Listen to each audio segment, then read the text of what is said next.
Welcome to the Inner Sanctum Paranormal Round Table. Joining me tonight, we have Professor Chris French, we have Steve Parsons, we also have Anne Winsper, John Fraser, and also Alexandra Holzer. So thank you very much for joining me tonight, guys. Could we just go around the virtual round table and just give our listeners an overview very briefly of the kind of areas that you're looking into in paranormal research at the moment, please? So I'll start with Professor Chris French, please. Okay. Well, good evening, first of all. Over recent years, anomalistic psychology is what I do, which is pretty much any kind of weird shit. But over recent years, it does seem that most of our research efforts have gone into kind of three areas. Maybe not at the core of paranormal research, but one of them is sleep paralysis. Another one is false memories. And another one is the psychology of belief in conspiracy theories. So, as I say, it's not quite at the heart of paranormal research these days, but there's considerable overlap there. Very interesting. So the whole conspiracy theories stuff as well, Chris, is that a broader subject rather than just paranormal stuff? Does that feed into political issues as well, the whole thing? Absolutely. I mean, because obviously, particularly at the moment, I'm going to avoid using the B word. Yes. But we can say that kind of conspiracy theories have been something that's been covered in the kind of mainstream. They've always been there, but they're much more covered in the mainstream than they ever were, thanks to certain people who shall not be named at this present moment. Yeah, absolutely. Yeah, that's great. So fascinating subject. So let's move on next to Anne Winsper, please. Good evening. I call myself a psychical phenomenologist, mainly because most people can't say it or spell it. But basically it means that I look at the experiences that people report, paranormal experiences, because I'm interested in how they report it, why they report it, and what's going on. So as a sideline of that, I've been looking at electronic voice phenomena as part of my PhD, which I handed in 2 weeks ago, so I'm now waiting for my arrival when it'll be shot down in flames, no doubt, but we'll see. Mission complete. Almost, just the Viva. Not scared at all. So I look at the psychology side of this. And in terms of the EVP, Anne, is that's not necessarily just the recording of anomalous voice phenomena on digital voice recorders? That kind of is wider in terms of things like radio, ITC? It's a very wide subject. It's basically any communication that you can record on any device. And the problem is there's lots and lots of different areas of it, and lots of people are investigating it in a completely different way. So it's actually a very, very large subject nowadays. So I've come up with some theories about how to tackle it best. And I will no doubt share those with you in the future when I start looking for people to participate in some more experiments. But yes, it's not as simple as EVP, hearing things on tape. It's a very much wider field, and people are looking at it in very, very different ways now. Absolutely, yeah, it is hugely diverse, isn't it? So you're looking for volunteers, guinea pigs for your experiments. That sounds fascinating. I will be in the very near future, yes. Excellent. Okay, that's great. Okay, so let's move on to the next person. If we could have a brief introduction from Alexandra Holzer, please. Hello, everyone. Good to be here, and thank you for having me. Not to go off of my father, because I think that's become the norm, is Hans Holzer, but that's where I started, my teacher. Over the years, as I've gotten older, I have learned to diversify in the field of getting away of here in America and the States. There's a certain expectation of what the paranormal has become. I am very old school, and our research and our theories really come from going back in the days of when there was actually spiritism that came about in the late 1700s. And from there, the combination of mediumship used on an investigation with academia and using the equipment. Where I've gotten to now today, I'm actually a little bit, as was mentioned earlier, not so much paranormal, but about the world of Tartaria and mudfloods and conspiracies of cover-ups of what our civilization really is and was. And I kind of think we're the hobbits of today, if you will. But there's a lot of mysteries and unknown factors, and I've kind of moved towards mediumship, really understanding, tapping into something that we all have the ability, and having a softer explanation to people when they do investigations, especially in the States, that we are part of a tool as well and not just having equipment. And ITC also is another form that we like to use, very direct communication as well, using the spirit boxes and things to that sort. As Anne was mentioning before, when you're communicating, really, it's all energy. So whatever it is that you can communicate using a device, is energy. And so my whole point is to try to explain to people it's really not that unusual. It's actually quite normal, the paranormal. And modernizing the field today for our youth that are coming into it here, seeing things on TV, if you will, and trying to explain, it's not really that way a lot of the times. And it's very detailed. And why we go back several times to a location or deal with people that have claims, because it's a process and it's layered like an onion. And so we can't quickly jump to conclusions. We really need to ask the questions, and we have to take fear out of that factor because it's just an emotion and look at what we're really dealing with. So it's kind of a mixed bag of things, but I am very interested in conspiracy theories and Tartaria and what's going on with the government today and all the cover-ups, because there's a lot of things we don't know and have been around for a long time. And discovery of, what we say here is being woke. But there's a lot of people that aren't. So we're trying to kind of spread the word that people need to wake up. There's a lot going on around us. That also kind of links in with, I'm guessing, with you, Chris, in terms of the whole conspiracy theory stuff as well. So that sounds really interesting. And also, I guess you're trying to fight against the tidal wave of media frenzy over the paranormal. What happens is, over here, I'm in New York, but, I've grown up with my father who, came from Vienna, Austria, and became, U.S. citizen and had to deal with the mentality, which is very different than from Europe, and so you have a lot of naysayers and people that would put down the work, if you will. And it's just you're dealing with Hollywood versus, fact and fiction and everything in between. And so, it's like we're sitting here and there's disclosure and all sorts of bits to it. And a lot of people want to separate off and say, well, I'm just going to deal with ghosts. And then there's demons. And what does that mean? I mean, it's just a whole bag of tricks. And it's highlighted. So you have to kind of weave in and out, and you have to be very respectful and cautious, because there are people that are going to stick to what they see and believe, and you really can't argue against it. You just have to move around it. Yeah, that sounds really interesting. We do tend to notice those cultural variations, don't we, when we look at UK investigation methods and compare that to the general USA methods. There does tend to be that difference between the two cultures. So find that really interesting. Maybe something we can explore later on in discussion.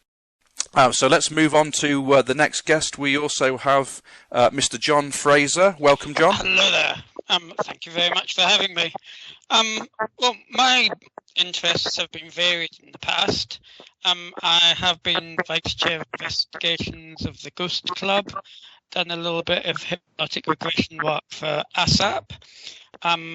Travelled to Transylvania 5 or 6 times to investigate vampire folklore. It's a lovely place, actually. Always come back safely. I'm currently on the Council of the Society for Psychical Research, but my particular interest at the moment is in promoting the long-neglected Poltergeist. I personally think we talk a lot about ghosts, which are strange things that might appear momentarily, all kinds of psychological explanations, as I'm sure Chris could tell us at some point. But we talk and write very little about poltergeists, which are possibly just as common in occurrence, but don't seem to have 1,200 groups in the UK and goodness knows how many in the USA chasing after them. And as such, I thought I would write a book about it, which I have done, which is out next year, called Poltergeist, a new investigation into destructive haunting. Yeah, your forthcoming book, very interesting. And again, you know, like we're talking about some of the other subjects that have already been raised, that is definitely something that I'd like us to get into in terms of poltergeist phenomena. So really interesting. So thanks for joining us, John. And the next person, last but certainly not least, is Mr. Steve Parsons. Hello. Yeah, good evening. Do you know what? I eschew these long-winded titles and overblown credentials because I'm just a ghost hunter. I've been doing it for 40-something years, and that's my passion. I like exploring haunted houses and trying to seek explanations for the experiences that people have therein. And how has that changed over the years, Steve? Have you seen massive differences, or do you think that essentially the method has been the same? For me, the method really, largely, I think, hasn't changed. I mean, it started off as a child with the desperate desire to see a ghost, which I think it was the inspiration for a lot of ghost hunters. This idea, you've read the stories of the haunted houses, and you want to go and see a ghost. And 40-something years later, I'm still looking. The method is essentially be there and be aware, be alert. There are tools that you can use. We have equipment that does help us to understand the environment. We have no equipment whatsoever that helps us to look for ghosts. Often, I think, as I've said several times, I can tell you what a ghost isn't, but I can't tell you what a ghost is. Thanks, everybody, for giving us the brief introduction. I think what Steve has just said has kind of predicted what my first question would be to you all, really, and the challenge is to define a ghost. Everybody has their own opinion, so I'm going to pass that to Chris French first to define what he thinks is a ghost. Thanks for that. I think I'm probably the only one here who is kind of seen as being at the very sceptical end on the issues. So basically, what I'm interested in is the kind of experiences that people have. Now, I know there'll be probably most, if not all, of the rest of you will not share my views on this, but that's fine. And so, I mean, another way of thinking about it, maybe to avoid too many arguments in this particular context, we do know that most of the time when people think they've had a paranormal experience, including a ghostly experience, there are probably very plausible non-paranormal explanations. And so I'm particularly interested in those. If it turns out that actually there are some genuine paranormal experiences that occur, that's fine. But I think it's also interesting to look at the way that our minds can kind of play tricks on us, and we can end up thinking that we've experienced something paranormal. So this is where things like sleep paralysis experiences, people making serious interpretations of things they can't think of an explanation for, but maybe there is one, and so on and so forth. I mean, and obviously we could go through all the different kind of phenomena. We could go through EVPs, we could go through mediumship and so on. I think plausible, more skeptical explanations on those fronts. I'm not saying that all of them have been proven to kind of be definitive, but they certainly account for a lot of the experiences that people report. So when you say genuine paranormal experience, have you ever come across anything, Chris, that defies the anomalistic psychology perspective? Do you mean me personally? assuming that's what you mean there. Well, either personally or within your own, within the wider research. Yeah, well, I wouldn't dream to think that I can put forward a definitive knockdown explanation of every single claim that's ever been put forward. That would be silly. So all I can do is give you kind of, if you like, my opinion on my judgment on the overall evidence that's available. And certainly there have been one or two, in terms of my personal experience, in terms of kind of either investigations I've been personally involved in, and again, I don't spend an awful lot of my time ghost hunting in the sense that Steve does it. I'm not claiming that I do. I've certainly dabbled in those areas and never come across anything that kind of remotely seemed to defy explanation. One or two experiences, well, not even experiences, one or two phenomena have cropped up when I've been doing TV programs where I've thought, actually, that is quite interesting. I'm not sure what's going on there.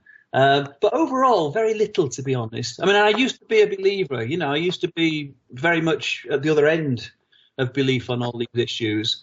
It's only really kind of since the more psychology I learn, the more I know that there are ways that our minds can fool us. I've become much more skeptical. And certainly, as I say, in terms of my personal experience, there's not really very much, I have to say. I think John wants to ask a question. Is that right, John? If that's okay. Absolutely, yeah. No, it's the anomalistic psychology. It probably accounts for a great deal of apparitional and type experiences.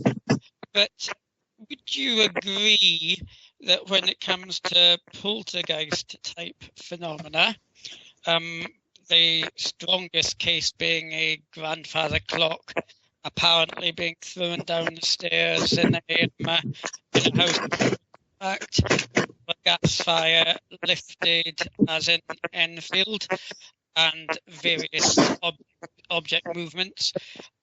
Would you not agree that psychology doesn't really have a place there, and it would actually boil down to a simple case of a probable paranormal fact or possible fraud?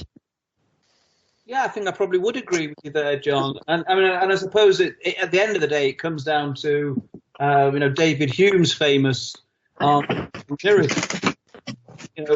whether you think that it's certainly in those cases where there's nothing by way of objective recording devices that were available. We're talking about basically hearsay. We're talking about people saying this happened. I saw this with my own eyes. It's not about anecdotal evidence, in other words. And whenever it comes to anecdotal evidence, you've always got that problem of, on the one hand, we know that people make mistakes, sincere mistakes, and on the other hand, we know that people sometimes lie.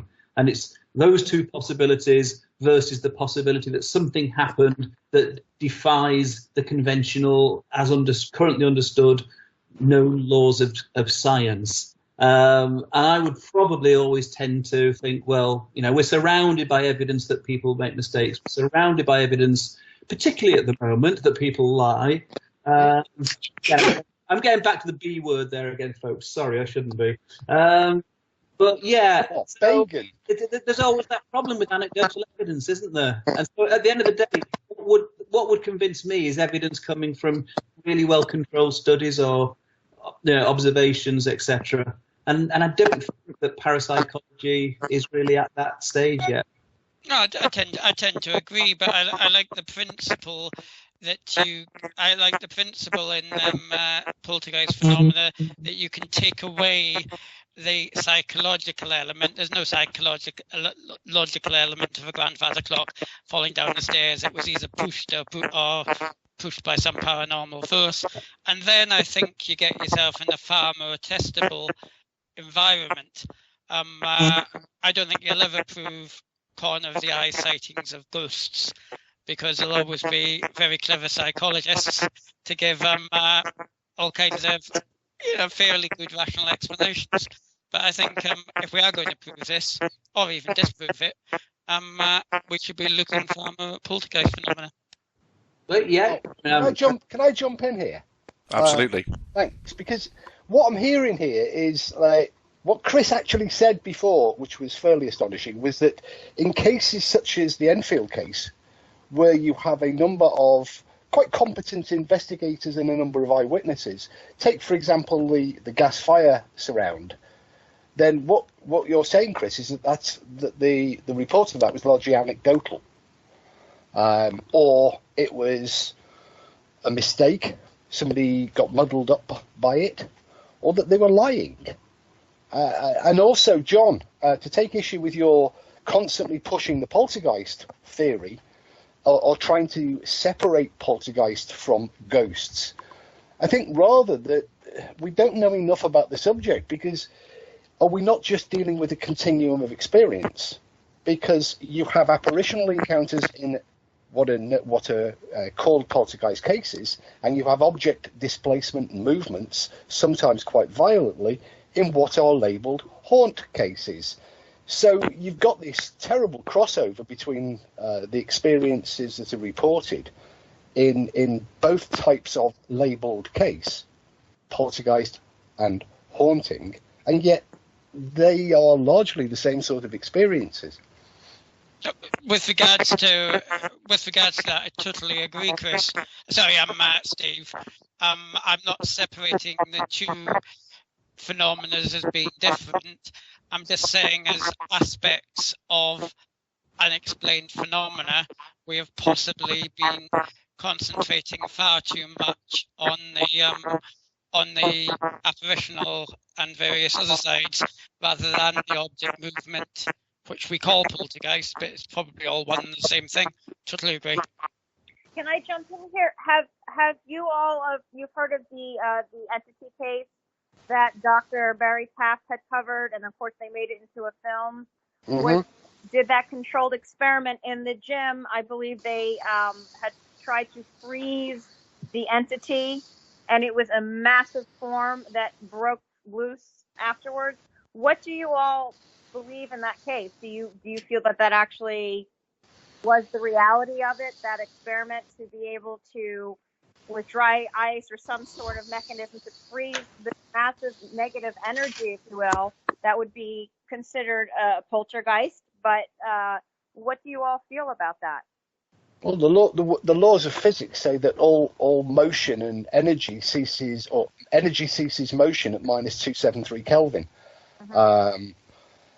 which would be way, way, way below that of dry ice. So if we're talking about freezing the momentum of energy, if we refer to this entity we're labelling as a poltergeist, or was labelled in that case a poltergeist, then we're still way, way, way too much heat energy being, we're not freezing it, are we? We're not capable of. You would need more than dry ice there's virtually no one in the universe that can get down to minus 273 point whatever it is Kelvin.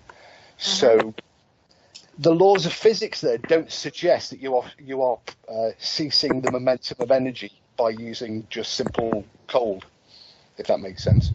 Yeah, absolutely. Very interesting concept to think that you could attempt to freeze something like that. Are you referring to, was that the Doris Bither case, was it? Is that the one that we're talking about, or is this a different case? This was Dr. Barry Taft had worked on it. It was in California, and they had turned it into a film, Hollywood. But I always found it fascinating because the woman had was dating this guy. They had a son together. Apparently, he was, can you curse on this? Absolutely. I'll say he was a badass, motorbiker, that kind of thing, kind of a misfit. Anyway, he died in a horrific motorcycle accident, which we all can theorize and we believe or not believe is a case for somebody to come back in a negative form because they died so tragically, if you will.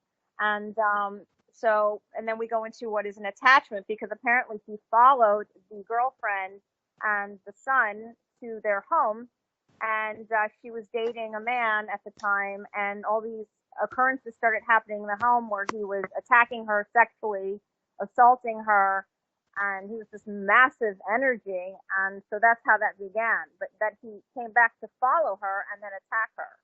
And he, so it kind of crosses the parallels of, can that even be a possibility of following somebody and then doing all that physical abuse? And there's a lot of cases like that. So I think that ties in with what John was saying about, I'm guessing you're referring to the 30 East Drive Black Monk of Pontefract case with the clock being thrown down the stairs. I was indeed, yes. Physical things being affected by an unseen agent. But I think that kind of ties in with what we're talking overall, really, in terms of the work that you're doing, Chris, and that some of the things that you've said in the past, Anne, about bringing parapsychologists and ghost hunters, for want of a better term, together to really get that kind of controlled study and that coordinated effort. Is that something that we're making headway with, or are we at a bit of a stalemate there? I think we're making slow steps. The problem is neither side really understand the other. Obviously, I fall slightly more on the side of the ghost hunter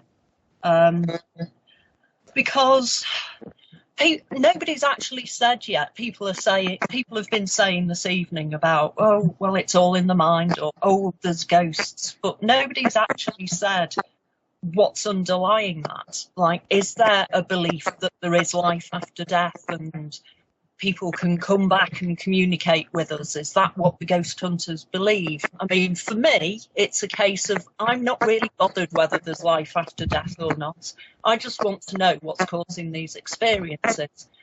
But where it falls down with the parapsychologists is that the studies they've done outside the lab have been fundamentally flawed, and when they do experiments in the lab, because you've taken the whole thing completely out of context, the results just aren't valid at all.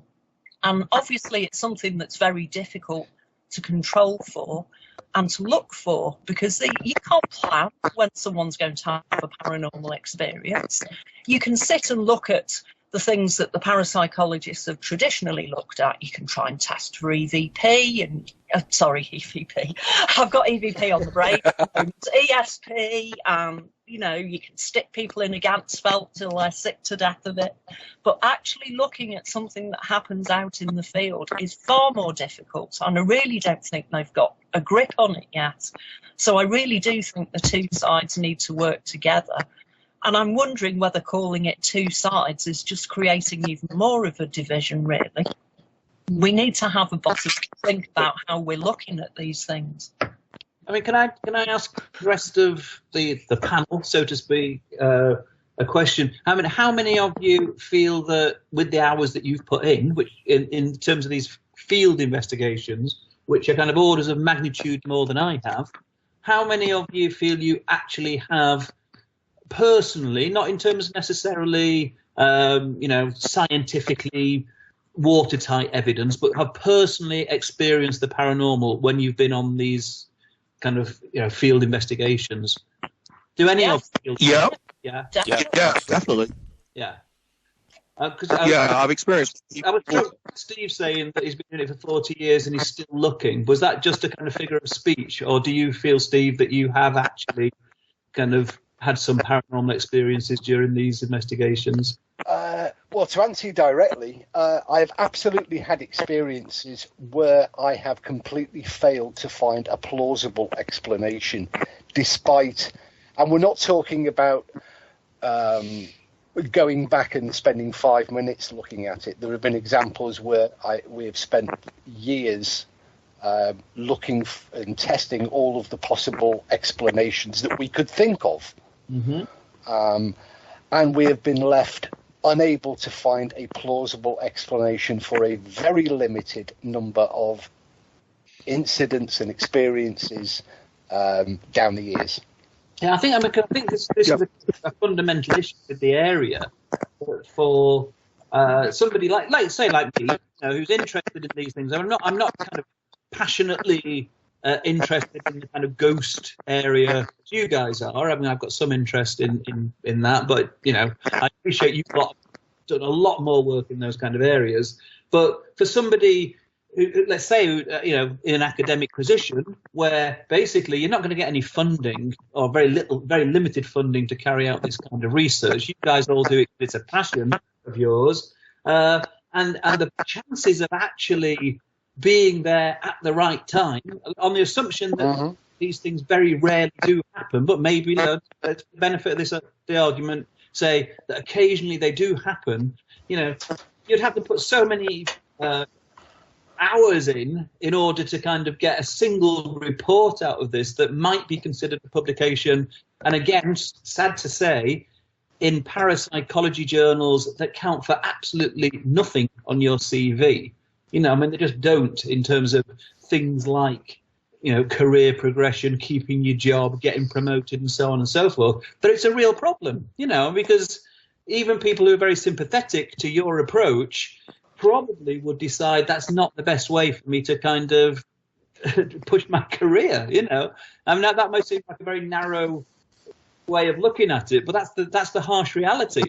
You can't have it both ways. Academia can't say, well, we can't put funding into this because it's a load of rubbish, and you're going to have to believe it's a load of rubbish because we say it is, but we're not going to put any funding in to show that it is. That's what got me into EVP, because every single skeptic I spoke to said, oh, we're not looking at that, it doesn't exist. How arrogant is that? Times have changed, because, you have to understand, when growing up with my father, he did have to go and convince colleagues and peers and colleges and so forth to get funded, because it costs money to go on locations and to travel. It costs money. You have to cover the people that you're working with. He worked with several different people from all around the world, and many of them would do it for free, but there was many that expected payment, and everything costs. It's not something that you can just, unless you have money to go and do that. And it's a different day and age. From when he started out, it was 24/7 for him. That was his job, and to be smart enough and able to be creative enough to put it down into a book, and go from there. But it was very hard to get funding and convince the people to do the experiments in a controlled environment, which you really have to do to get your data. And it reminds me also, on the other flip side of the story, of a funny story of, somebody telling me that they've never experienced anything paranormal, but they wanted the experience. And so they had this light start forming at the middle of the night while they're sleeping in their room, and they got so excited and they thought a ghost is manifesting, only to realize as they turn on the light, it was a damn firefly. So it's like, I guess not, so there's those flip sides of it. But even to this day, the marrying of the two, of the academia of it and the spiritualistic side of it, is still very controversial, because you have very divided thoughts to that approach. How does it work from a funding point of view? I mean, is there a priority list for organisations like the SPR that dictates the order in which they're going to investigate certain phenomena? There's two funds the SPR has, a sort of one specifically aimed at survival, and one more geared for academic research. Unfortunately, field research actually falls rather nicely between the two of them, which makes it possibly at this stage a little bit neglected, but we are going to try and put that right. But the interesting question I actually have about academia and the way they do things, it's in some instances it's as if even within the laboratory, they're trying not to find things. I mean, when there's a test on ESP or PK or whatever, what they always seem to do is to not look for people that claim or have shown some ability in ESP or PK. They choose random students and then try and work out a percentage of, 1 over chance, and try and work out whether it's significant in some statistically horrendous way that nobody understands. Why don't the academic community, even if it's within the labs, actually start with the people that claim to have psychic or paranormal abilities? Because nobody will take part. I've had a nightmare trying to get skeptics and believers to take part in any of my studies. And also, John, one of the other big problems that you overlooked there was you have a number of experiments in which psychologists have set off to explore some phenomena in which a physical variable is one of the key things that are being monitored or measured. And the psychologists have gotten not really the experience or the understanding of the physical phenomena, and yet instead of going to get a physicist or an engineer to assist them, they think that they're a scientist and they can do science.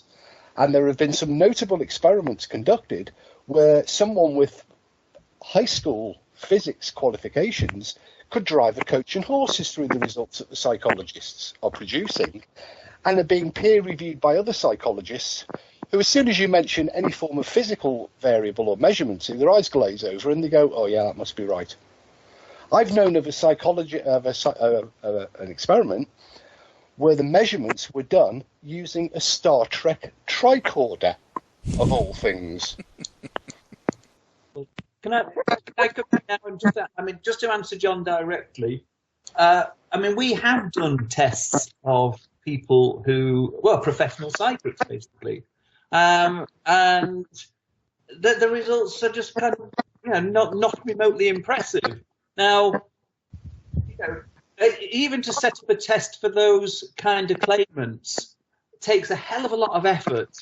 And at the end of the day, you're not going to have a paper that's even going to be looked at by a mainstream psychology journal. I mean, generally, I've just not written those up except as Guardian columns. There's just no point. But even to do those tests takes a huge amount of effort when you're almost certain you're not going to get any results. And when we do these tests, we do them in collaboration with the claimant. We ask the claimant, what is it you claim you can do? And we design the test around that. And we make sure they're happy with the test conditions. We get them to sign something to say they're happy with the test conditions. And we run the test, we fail the test, and then they decide it wasn't actually a fair test after all. And this happens time and time and time again. And so basically, I'm going to put my time into doing other things that I think will cast more light on these kind of issues rather than that kind of test. Have those tests been published? No, I just said I've written them up as I've written some of them up as Guardian columns. Some of them has appeared as parts of television programs. But no, as far as I'm concerned, there's not really any point in actually writing them up, because I might get them published in a parapsychology journal. But to be honest, that's not going to help my CV an awful lot. And my CV, basically, I don't need any extra publications on my CV. I'm not, I'm looking at retirement at my age. I'm not building up my CV anymore. If you're not going to publish them, how are you going to convince us? I didn't even know these existed. But it's the old academic way, isn't it? We haven't done any work to demonstrate that these phenomena don't exist. You just have to take our word for it because we can't be bothered. Well, you can read the write-ups. They're there. It's not rocket science. You really don't need, advanced degrees to understand the methodology. The methodology is basically, if a psychic says that they can use their psychic ability to tell a complete stranger all about themselves, and you cut off any possibility of cold reading or any other kind of cues like that, it's pretty damn straightforward to test that. Now, as I say, I could send it into the JFPR journal, but what? So what? It's not going to convince any of you guys to change your mind about anything. Not going to convince all the skeptics. Would just say, well, that's exactly what we expected anyway. So what's the damn point? It will be because really, you're providing us with information. Well, Steve, hang on. We've got everybody talking over each other now. Anne was just responding just then, I think. Yeah. It will be very worth doing it because Steve and I took part in a test of some mediums at a university in Liverpool with two two well-known and well-respected psychologists who made such a big deal of the entire experiment. Plus, if you're publishing things and saying, I've done some work, but it doesn't show any results, well, I'm not going to believe you because I need to see the actual study, the methodology, how it was done. Well, the methodology is there. As I say, it has been written up, okay, not in a peer-reviewed journal. I mean, would that make the difference for you if it was... Well, as we're told that our stuff isn't acceptable unless it's in a peer-reviewed journal, I would say that, yes, we need yours to be in a peer-reviewed journal. Let's have a level playing field here, boys. Because in our experience, as Anne just said, I have seen parapsychologists, notable psychologists, completely screwing up an experiment. Utterly and completely screwing up either the experiment or the interpretation of the measurements that they're getting or the understanding of the results and measurements that they're obtaining. Right, without naming names, can you give me some examples? All right, then Project Haunt, with the electromagnetic fields in the infrasound generators, which was established to create the conditions of a haunted house. Yeah. Whereby the infrasound measurements and the interpretation of the results from the infrasound were appallingly bad in terms of the pure physics and the understanding of the interactions of sound waves and the production of infrasound. The results actually said, and I'll quote more or less directly from memory, that there was an infrasound present or infrasound not present condition. Now, it is almost impossible to isolate for a non-infrasound condition. NASA tried it, and they were using 20 feet of rubber blocks and 1,000 ton of concrete, and they still couldn't shield from infrasound. So in that one respect alone... Okay, so you prefer infrasound added and infrasound not added? Well, that's not what the published results said. The published results said infrasound, no infrasound. Moreover, there was also because the peer review process had failed because it hadn't been looked at by a sound engineer or a physicist. The psychologist didn't recognise. The technician who's there does have. Well, the psychologists failed to recognise what are already well-researched interactions of infrasound and the human physiology. Now, that's been published in 1,000 or more research papers in peer-reviewed journals, such as are produced for NASA, the Institute of Acoustic Engineers. They recognise that these conditions exist, and yet the psychologists who were conducting that test completely ignored them, didn't realise what they were seeing in the data. Okay, right. So there's one example. On a more basic level than that, we have actually witnessed a medium being tested, and we discovered later there was a script that was being used, and one of the psychologists had completely changed the script partway through because he got bored. That was the professor of psychology, wasn't it? I'm trying to be very vague about it, but it wasn't anyone on this call. No. We're kind of going down the dangerous path of being very, very specific about certain cases. But I think there's, the things that are kind of ringing out for me here is that there's obviously clearly different methods that are being used by different people. The way that results are being represented may or may not be acceptable to either side of the discussion. But what's the solution to that? Because ultimately we're going to reach a point where we're in stasis and we're not going to be able to move forward. So how do we bring people together rather than separate them? And I think my question would be to Alex on that one. Yeah, well, we have the James Randys of the world, don't we? And that's never going to change. You cannot, listen, it's like raising a family. You can't please all your children if one wants spaghetti and the other one wants chicken, but spaghetti's on the menu. You cannot change everybody in this life, in this world, and you have your incarnate that you're living. And if we believe in reincarnation, which is another subject matter, but it does deal with the paranormal as well. But you're not going to make everybody happy in this field. You're going to have one set of minds that are going to go one way, and you're not going to change it. No matter how amazing the results are, no matter how many publications there are going to be people and naysayers, and then you're going to have believers, and then you're going to have these fence sitters that might sway one way after looking at everything. But it really is up to the individual at hand. And the work's been done for a very long time. It will continue to be done. I think if we come to the table and are respectful of each other's opinions and findings, methods and theories, and have an open mind to include them moving forward when we do research, no matter what our interests are, I think that's healthy. And that's the more plausible way to go because it's natural. That's it's an uphill battle. It definitely is. But it looks like we've been joined by the wonderful Mr. Chris Jensen. Roma, are you there, Chris? Hi there. Hello. How's the throat? I've got laryngitis, but I think it's great to hear from you all. One of the things that did frustrate me about the experiments with infrasound at Project Haunt was that Tandy actually claimed it was the standing wave that was important, not the presence of infrasound. But Steve's an expert on that, so I'll shut up on that. Hey, what might bring us together might be if we went back to first principles and all learned some epistemology, how we know things, and the fundamental axioms of knowledge.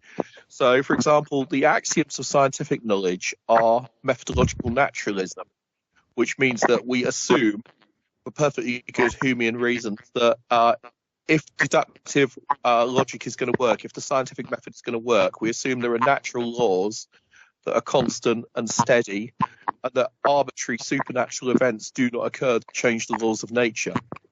And if that is the case, as any scientist, lecturer in philosophy of science tells you, then you can't study the supernatural. You can only study the paranormal, if that makes sense. You can only study those laws of nature which are not currently understood. But as You couldn't study a science Kuhn would have said, the paranormal is likely just a new scientific paradigm waiting to be explored. Or it's just a junk bin, a rubbish bin for junk science, and one or two items in it will later on be explained. So does that kind of fall into the whole xeno-normal category then for you then, Chris? Is it potentially a perfectly normal and natural explanation? Maybe parapsychologists. Parapsychology, because it's a science that tries to address natural phenomena, is by its nature a negative science, which means that we're defining ourselves out of existence. Because if tomorrow we define liberal Democrats as paranormal phenomena, yeah, but then we discover that they're actually political entities. Be careful with the politics. And that's quite infrequently. But we would be able to then incorporate them into science. If we said that, I don't know, badgers were paranormal, that then we found badgers, they would become part of science, not part of parapsychology. So I think the paranormal, as the decades go past, as the centuries go past, has got smaller and smaller. Rainbows were once seen as a manifestation of divine grace, the covenant with God. Now we regard them as refracted light, and we understand them in terms of optical physics.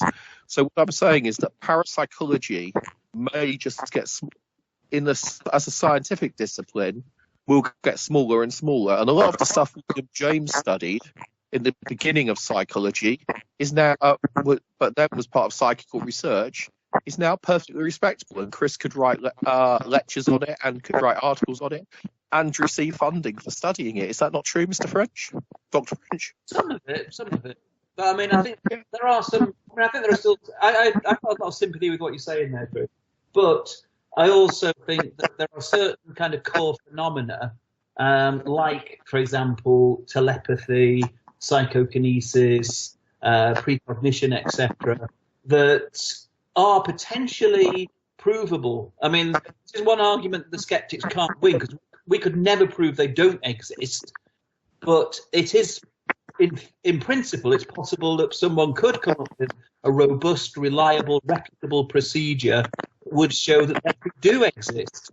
But I mean, so far, I'd say that's not happened. You know, it's been well over a century of research now. Not a single paranormal phenomenon of that sort that I could use as the basis for the design of a first-year lab course and stand a capital chance of actually demonstrating it.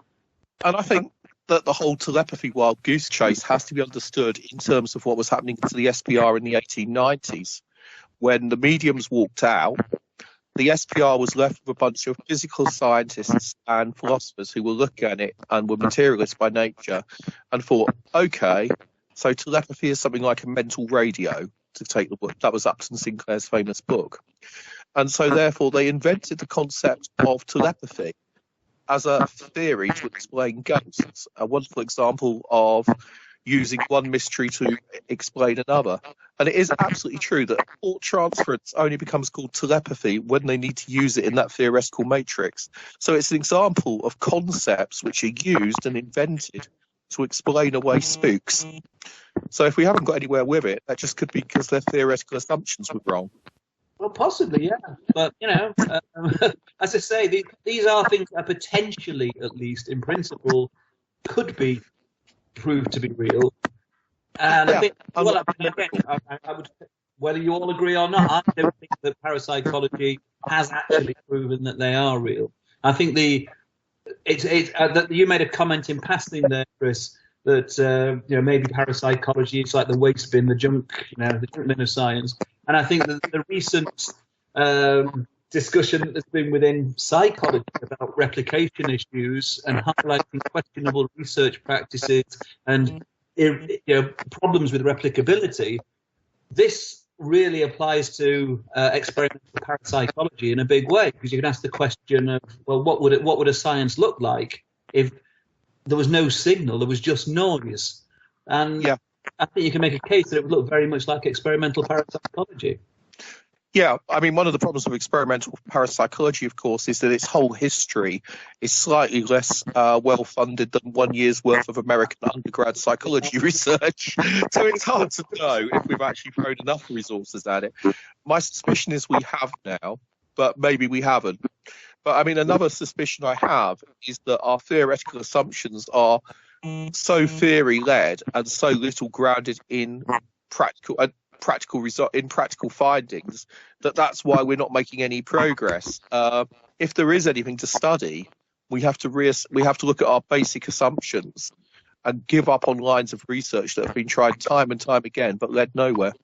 I think something else as well, though, you talk about resources, and I think that's something that we touched on earlier, and I know, Anne, I think that's one of your bugbears about being able to harness the resources that we've got across the globe, really, with some really serious paranormal investigators out there, ignoring the fame chasers and the YouTubers and the TV celebrities, but actually the ones that are doing some real research.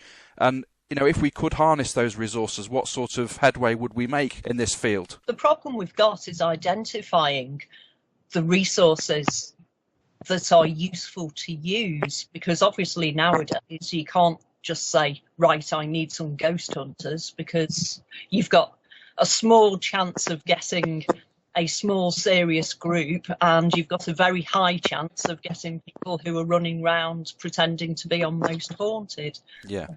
It's absolutely impossible to get skeptics to take part in studies, because they just say, well, it doesn't exist, so there's no point. And one thing that I was very aware of when I was doing my last lot of studies is you've got to be really careful when you're looking at people who claim to have experiences, because they've been conditioned into believing that everyone who looks at anything they do in a scientific way doesn't believe them and thinks they're mad. So we've got a lot of work to do there to say, well, actually, no, we may show that something you're reporting has got a perfectly reasonable explanation, but we might not.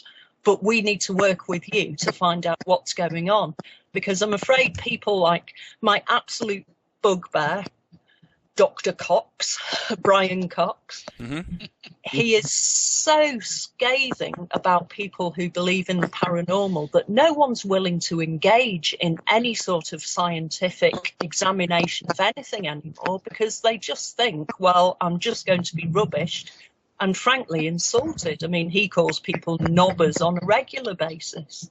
So we need to get over that. So there's a lack of respect. Exactly. Yeah. And that's making it really hard for us to engage with people, because they just assume as soon as you use the word scientific, that you're just going to dismiss them and tell them that they're mad. Yeah, I think Brian Cox is incredibly philosophically naive when it comes to actual understanding the principles and basis of science. That doesn't mean to say he's not a good scientist. He just has that usual disdain for sceptical critique of his Even own though field. he dismisses it as one of the soft sciences and not a real science, I really think he needs to go and do a psychology degree. Yeah, exactly. Well, when we're talking about science and scientific methodology, there are some paranormal teams that are doing great work out there, as we know. Steve, I know that your essence is a scientific methodology. It's what you live and breathe as far as your ghost investigations are concerned. And I know that you've done some real great work in terms of trying to engage with the troops out there in the field, going out there in the weekends, doing their investigations by, reissuing the guidance notes. So how do we push that? How do we actually engage more with this paranormal group of people who really are serious about what they do, and how can we get them involved, notwithstanding the scientific fraternity that might sneer at it, but how do we actually go about getting consistency in data gathering so that you can present that evidence to them and be noticed by them? Well, actually, the problem is we can't, because we've actually lost this generation. It's not the fault of the community of amateur investigators either. I very much point the finger of responsibility towards the academics who withdrew into their ivory towers for lack of funding or a lack of will to engage with this community, which in the UK numbers around about 12,000, and pretty much they're left to their own devices.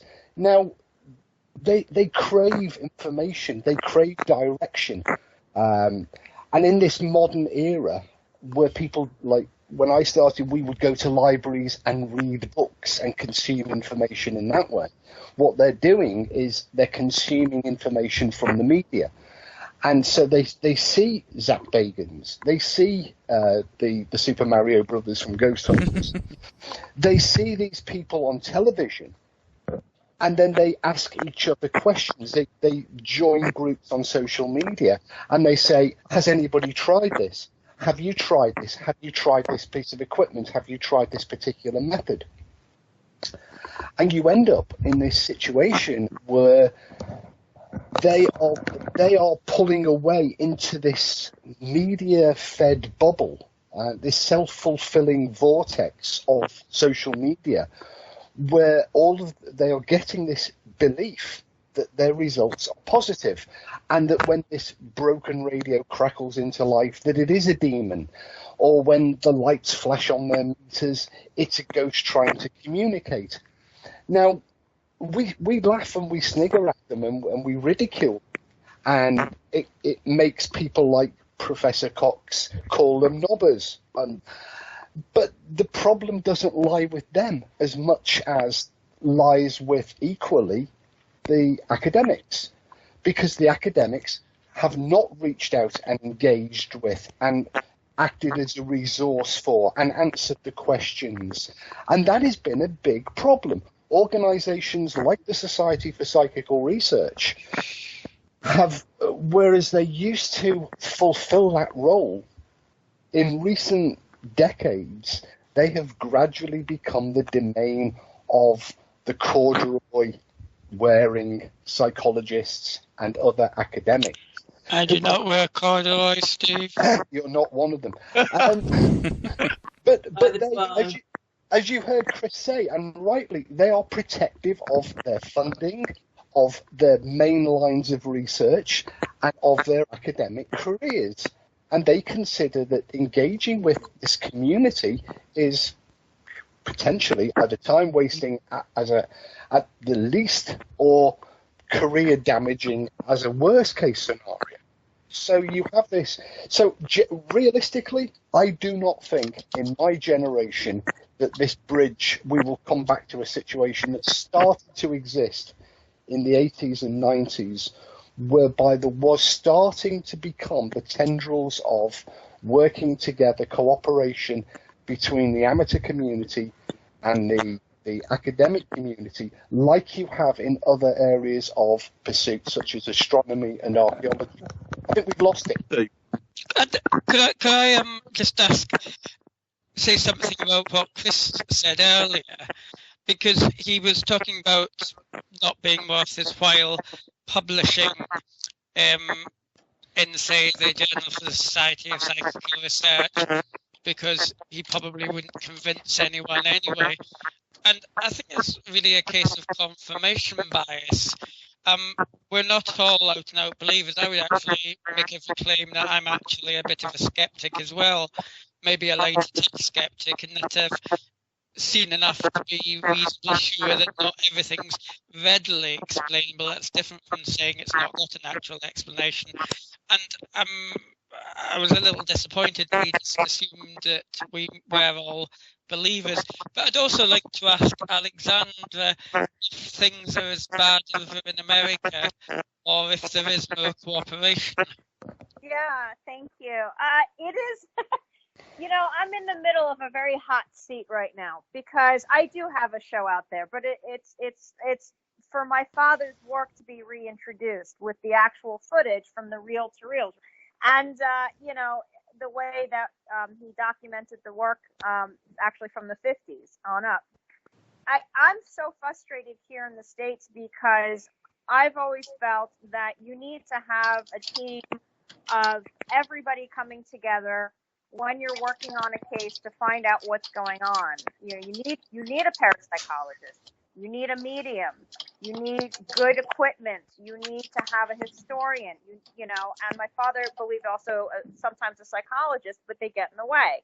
It is in the States very different. It is sensationalized, as mentioned before, with social media. When the internet came about, that's the end of everything, as far as I'm concerned, because you've got people posting things these days saying, "Here's a ghost." Well, how do you know how they got their proof? What is proof? What were the conditions? What was the environment? So we're watching videos on YouTube left and right, and it really doesn't take much for people to see something and right away think that's it. Oh my God. There's that reactional aftermath, if you will. So it makes it harder to navigate today here to really do the work and explain to people who are amateurs or newbies or curious that want to learn, that genuinely really want to understand what's going on if there's an experience, because you're having to weed through the muck, if you will. So it's very frustrating. Personally speaking, I don't think we have lost the generation. There's people like me that are out there that are interested in, doing serious investigation or gathering useful data that can be analysed. And there must be thousands of other people like me. So how do we harness their power? How do we get them together? Because they don't seem to be engaging. They seem to be off in their own little ivory towers like these big organisations are. Well, mine was a two-part answer before, and the first part was the causes, and this we have lost a generation. But in each generation, in each group almost, there is a very small number within each group who are genuinely questioning and seeking the information. And to date, for the last decade or more, that information has just not been available. And so they have turned into each other and asked questions of each other using the available tools, the television, social media, etc. But in the last year, 18 months, there has been a small change. Certainly the Society for Psychical Research has realised that it needs to address the problem. It needs to fulfill the role it used to fulfill and reach out and become the resource it once was. And gradually in time, that may turn some heads, because if you change one person in a team and they start asking questions, then maybe somebody else will start asking questions. And as I said, I don't think in my lifetime, but I think in the longer term, I think that we will see a positive move within certainly the area I'm most involved. CJ, I think you were trying to just jump in there with something. Am I right? Yeah. If I could just ask, James, what are we actually trying to achieve? What should parapsychology be trying to achieve? What is our aim? I mean, is it pastoral care? Are we trying to look after people? Is it a fundamental understanding of the nature of the phenomena? Is it? I mean, what are we actually trying to achieve in the short term? Well, I think that, if you look, you can ask that of the 12,000 paranormal investigators out there, and you'll probably find several thousand different responses there. And I think that's the problem, that everybody is looking at this field of research in their own way, through their own set of lenses. So I can only answer what my personal answer would be to give an answer to the deep questions about what's actually going on in terms of human experience of paranormal phenomena, whether or not that's something that is normal and natural, in which case it's no longer paranormal, or it's the proof that there may be some proof of some potential survival of physical death. So we're trying to answer existential questions, and the problem with that is that it doesn't pay the bills, because science is predicated on results that can be turned into technologies and can generate economic results, which is why, usually this is why parapsychology, I think, isn't making much progress, because what are we offering other than entertainment? I think the reason that TV has been so successful, we've been so successful in getting crap cable TV shows, is that we're entertaining. As Ghostbusters said, the kids love us. But I'll just ask Chris French and also Ms. Holzer, if I may, Alexandra, what do you think about this question? What can we offer the world? Well, it's a good question. I think we can offer the world a sense of dignity and respect to life and the afterlife, and understanding we are here for a short amount of time. And what does that mean? Instead of squabbling over who's the biggest and baddest ghost hunter out there, we talk about TV and social media. We need to redirect our perspectives on what we're looking at and what we're trying to achieve by watching these shows or by starting our own groups. We need to educate people on being better people, because as far as I'm concerned with the paranormal, part of it is very natural. We die, and if we have our beliefs, we do go somewhere. And what does that mean? And if you're a bad person and die as a bad person, where do you end up versus the good person? And then what about other species and life forms that could be coming through and manifesting in an environment that's purportedly haunted? What if it's an alien life force that's using ESP to communicate? There's so many unknown variables. We have to be open-minded, and we have to be respectful. I think people need to stop pitting one against the other and embrace the subject matter as a whole, because it's very diversified. And that, to me, is natural. This is life. There's so much we don't understand, but while we're here, we need to make the best of it and not be so nasty to each other, and embrace what's being presented to us. Now, I will say, to end on that question, is due to the upsurge because of social media, I think the positive is that it's bringing awareness of the subject matter. Even if it's in the form that we may not all like at times, it is bringing about the question of, we're just such a small part of a bigger picture. And isn't that grand? Because life is very precious. And that's how I feel. So. I'd agree with that, actually. We had a request at the SPR recently from people we'd never heard of, possibly you have, a young couple of guys called Sam and Colby, who are basically just light touch ghost hunters on YouTube. But then we looked at their followers, and they had about 2.3 million followers.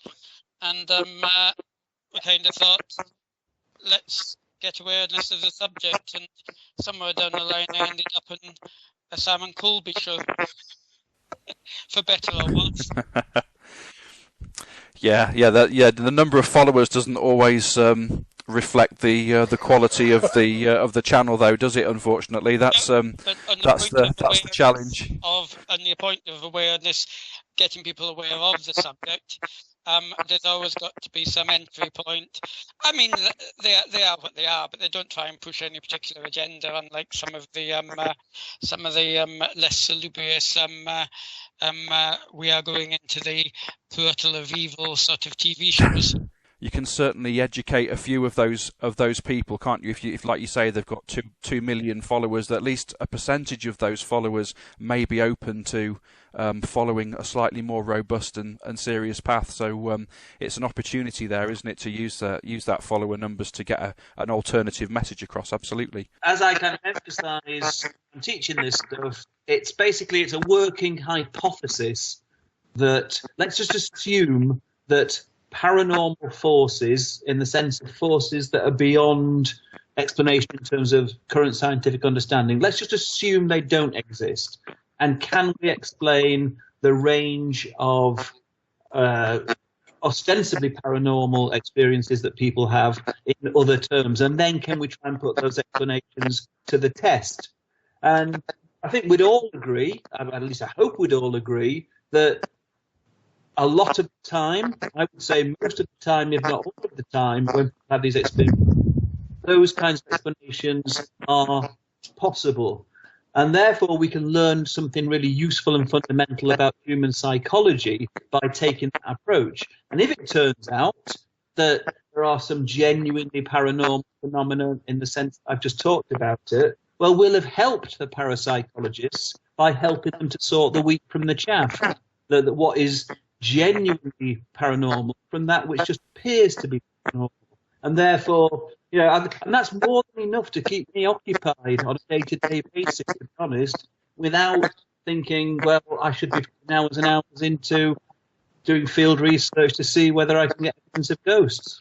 Yeah, I mean, but again, everybody has their own view about what they want to achieve, and it's convincing a large enough group of people to follow a different route. Otherwise, like Steve says, potentially we're going to lose a lot of people in doing serious research where their evidence and their data is actually robust enough to be used for analysis. Can we look at it in a slightly different way? Because why should we be altruistic?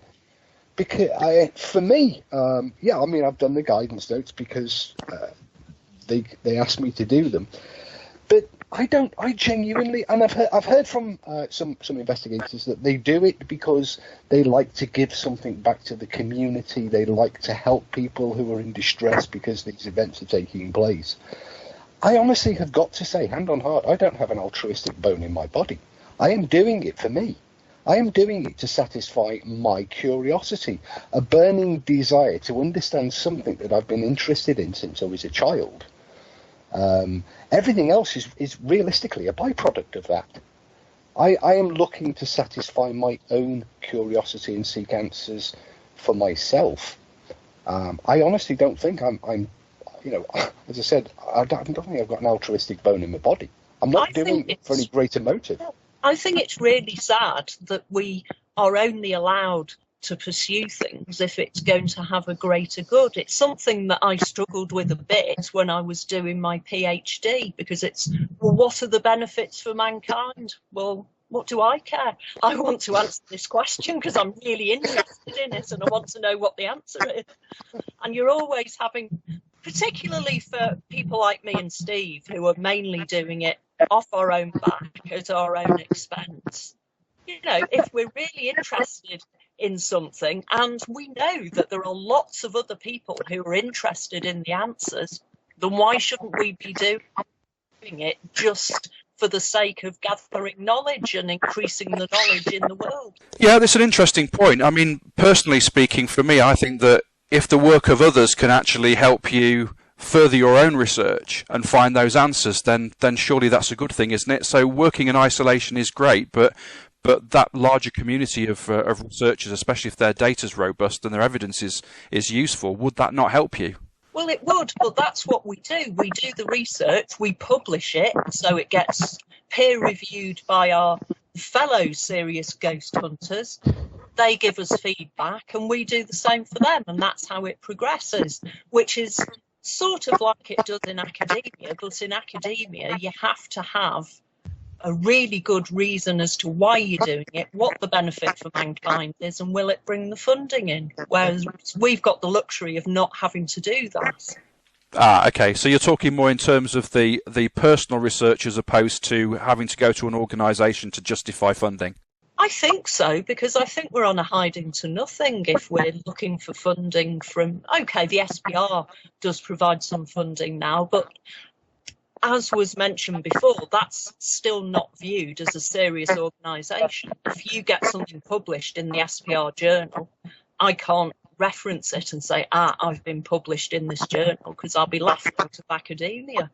Only because we wear corduroys. Are you calling yourself an academic there, Mr. Fraser? Not at all, not at all.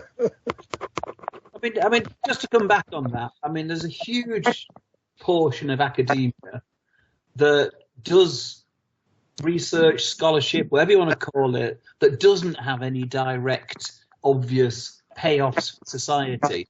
It's just pure. I mean, take every single philosophy journal, for example.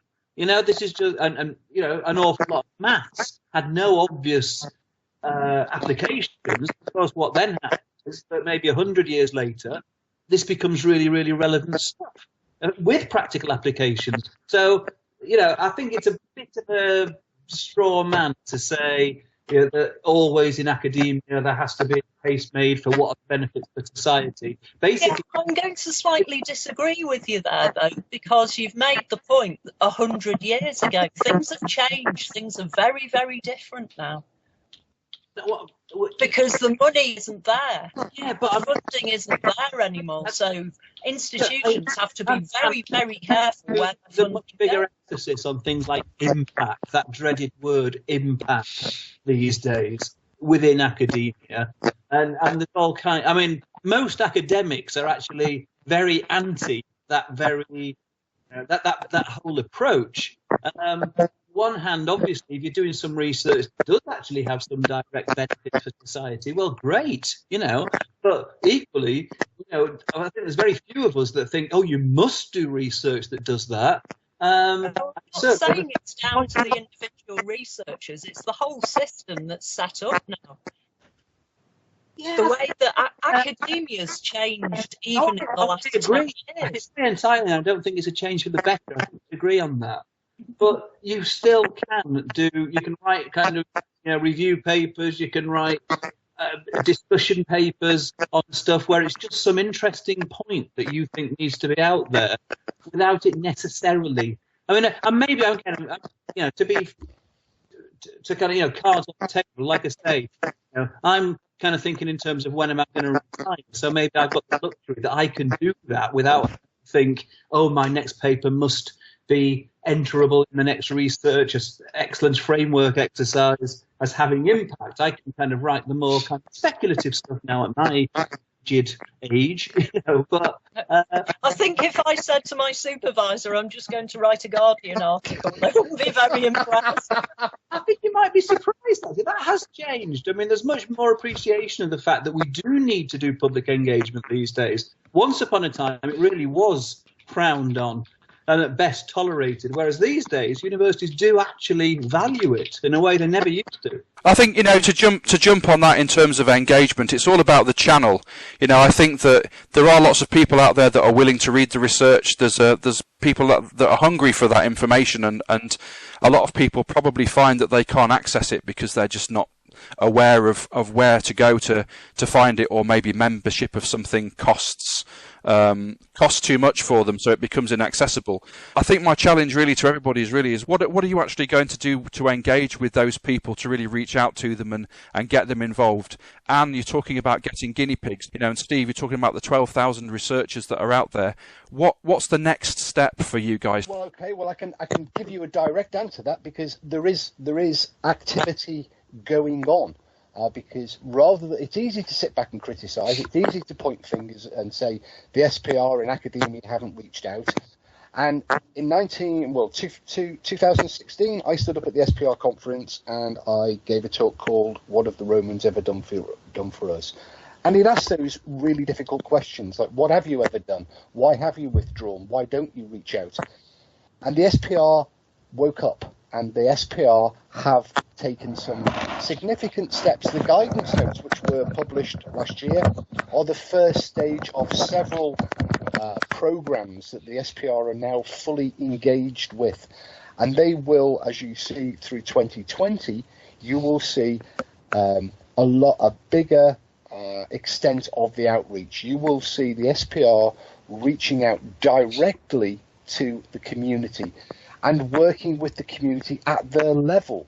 So, for example, you will see, for the very first time, training days where we will take the community to a location. We will talk to them and work with them on good practices. And then, because we recognise that you have to do this kind of, there has to be a bait. So then we will take them out, and under mentorship, we will allow them to explore a haunted location. Because that's how you do engage with them. That's how you do reach out to them. Also, we're talking about the use of language, because a lot of the articles that appear in the journal, the JSPR, the Journal of the Society, are written in impenetrable psychobabble language that nobody can make head and a tail of. I mean, and what's needed, and the Paranormal Review is starting to recognise that it is the perfect vehicle for being the bridge between these academic papers in this impenetrable language and jargon of the academics, which is, let's be honest, it's quite exclusive to the broader community. And so the review, you will see it acting as a bridge and not translating, but laying out the essential parts of these interesting papers. You will see you will see other things from the SPR in the coming sort of year or two. So it's not just a point fingers and accuse. There is now definitely a program that I've been working on, have been invited to work on by this society, that will start to engage and address some of the problems. Now, they're not going to fix everything, but at least it's a move in the right direction. I think that's great news. You know, things are being done. The approach is being changed, and people are being reached out to get them engaged. And what are you doing to reach out to people, to get people involved in the research that you're doing? I have a small core of people who are willing to work with me on anything I do, but again, it's really difficult until we get this outreach and getting people engaged at a wider level to actually try and get that engagement on a personal level, because again, there's such a disconnect at the moment that until we start getting all this work underway and known out there in the wider community, it's really difficult to engage on a one-to-one basis. I've tried very hard, and like I said, there's a core of people who are interested. They want to know what the research is, they want to help, and they want to do their own research, but trying to sift out those people from the people who don't perhaps take it as seriously or don't understand what's going on. I mean, that's almost a full-time job in itself. Yeah, it's an uphill struggle when you've got to try and re-educate people to a certain extent. Exactly. And one thing that Steve said is something that will always stick with me. The first conference that me and Steve went to, we sat at the back and thought, we've got no idea what these people are talking about. We didn't understand a word of what was going on. And if that's the experience everyone else has, then it's great that the SPR are now trying to get out there and make things more accessible for people. Absolutely, and you've touched on that, so I think we'll jump to CJ. So CJ, what's your mission for engaging with people? Is that purely through ASAP, or do you have other things that you're doing? No, ASAP, all I do with ASAP is edit the journal and act as secretary. But most of my engagement has always been with the ghost hunting community. I am tediously academic at times, but I like to ask questions and I like to wind people up. So I'll carry on doing what I've always done, which is chatting to anyone who'll talk to me and asking the questions which I think matter. And I think probably the biggest way forward at the moment, though, would be some actual, if we had some objectives, some clear objectives and some clear ideas of research programs that might bear results and what we're trying to achieve. So that's my challenge, is work out a claim that we're going to examine, work out a sensible way to go forward and try and build upon existing research where there is any. Because if we can't build upon our results, it's not a science, it's just a mistake, I'm afraid. And same challenge to you, Alex. What's your mission to engage with people? Just like he said, keep talking to the people who are willing to listen and engage back. I'm always communicating with people, and I keep putting it out there. I keep putting it out there to the universe. Positive energy. The more you can educate, the better off we all will be. And if they don't follow suit, that's on there. They have their own life path to follow. But communication is key in this field, no matter what. If we're all buttonless and quiet and judgmental, we're not going to get anywhere. You need to actually put your egos aside and understand, why are we doing this? Why are we on that path? What's the whole point? And it's a very individual perspective. So it's communication. That is key. Yeah, people are on their own journeys, aren't they? And they'll either come along with you or they'll go off on their own path. For you, John, what's your objective? I know you've got your book out next year.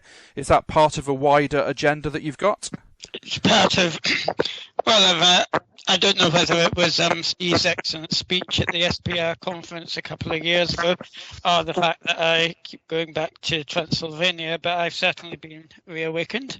Now, but on a serious point, yes, I did notice there was I think I'm claiming about a 37-year gap since the last book on poltergeists. I do think they're a neglected area, and I would hope that my book, when it's out next July, although there are some pre-reader copies available for sale,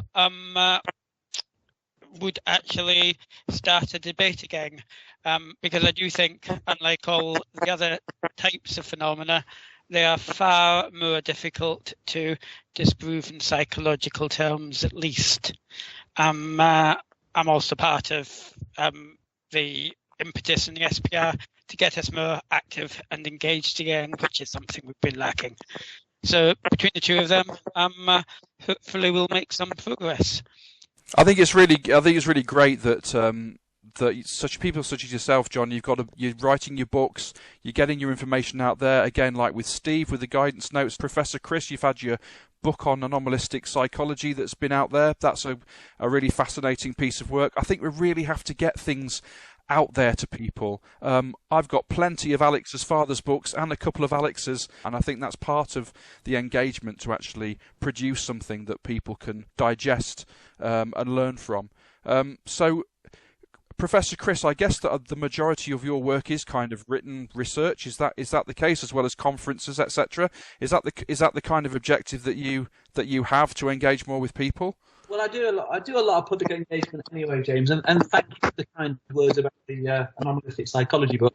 But that was very much a textbook, and it reads like a textbook with all the kind of pros and cons that involves. And so one of the main things I'm working on at the moment is I want to do a kind of popular science book on anomalistic psychology, which obviously the aim will be to be kind of much more accessible, getting back to what Anne and Steve were saying, kind of write something that the average interested reader could pick up and read.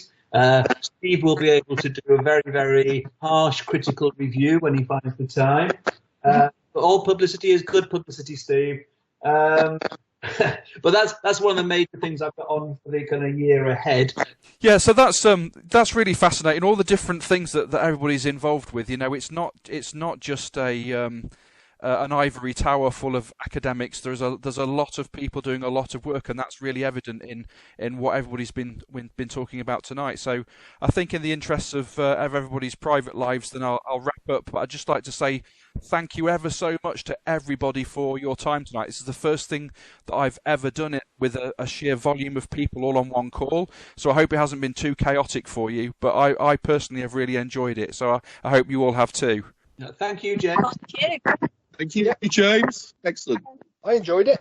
Hopefully we'll be able to do something like this again. And I'd like to offer my services as well to you guys. I have my podcast, and yes, I have quite a small audience, but they are global. I've got people all around the world that listen, so I'd like to offer this as an opportunity, as a platform for you to get your research out there and reach out for people, and for your guinea pigs. By all means, come on the podcast and make your appeal to those people, and hopefully by using the podcast we can reach out to that wider community. Brilliant, thank you. Thank you.